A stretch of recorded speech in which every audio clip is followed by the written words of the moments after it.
Breaking news చూస్తున్న మల్లారెడ్డి యూనివర్సిటీలో నేను నిర్వహించిన టాక్సిక్ ప్రీ రిలీజ్ ఈవెంట్లో ప్రమాదం జరిగింది. ఒక ఫ్లడ్ లైట్ స్తంభం పడిపోయి అక్కడ ఉండే పలువురికి గాయాలయ్యాయి. సరిగ్గా కార్యక్రమంలో నటుడు యష్ స్టేజ్ మీద మాట్లాడుతున్న టైంలో ఒక్కసారిగా ముందుకు దూసుకొచ్చారు విద్యార్థులు. కొంతమంది విద్యార్థులపై ఫ్లడ్ లైట్ స్తంభం పడిపోవడంతో పలువురికి గాయాలయ్యాయి. అయితే సకాలంలోనే స్పందించి బాధితుల్ని వెంటనే సమీపంలోని ఆసుపత్రికి తరలించి చికిత్స అందించారు.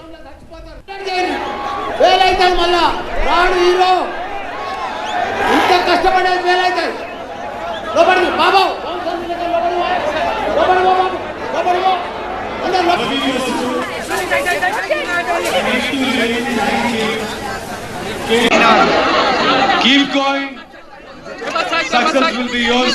With my experience, I realize that, so I would love to share that with you. Yash నటించిన టాక్సిక్ ప్రపంచవ్యాప్తంగా విడుదలకు సిద్ధమవుతోంది. ఈ క్రమంలో హైదరాబాద్ మల్లారెడ్డి యూనివర్సిటీలో నిన్న టాక్సిక్ ప్రీ రిలీజ్ ఈవెంట్ ఘనంగా నిర్వహించారు. ఆ టైంలో ప్రమాదం జరిగింది. సరిగ్గా స్టేజ్ మీద యష్ మాట్లాడుతున్న టైంలో అక్కడ ఒక ఫ్లడ్ లైట్ స్తంభం పడిపోయి పలువురికి గాయాలయ్యాయి. అంటే ఆ టైంలో ముందుకు దూసుకొచ్చారు కొంతమంది విద్యార్థులు యష్ని చూద్దామని చెప్పి. సో ఆ క్రమంలో అక్కడున్న స్తంభం కింద పడిపోయేసరికి ఫ్లడ్ లైట్ స్తంభం వారికి పలువురికి గాయాలయ్యాయి.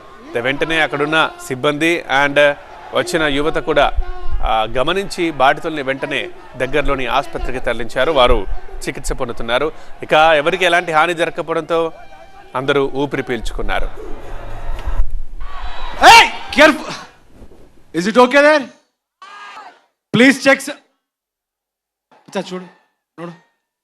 ప్లీజ్ చూడండి, careful please. Get down please. వచ్చేయమ్మా ప్లీజ్. సౌండ్ రోస్టర్ పడినట్టుంది అక్కడ, దయచేసి కొంచెం కేర్ఫుల్గా ఉండండి. అండ్ ఇందాక నుంచి మేము అనౌన్స్ చేస్తూనే ఉన్నాము. ఓకే కదా అక్కడ? ఓకేయా? అందరూ సేఫా?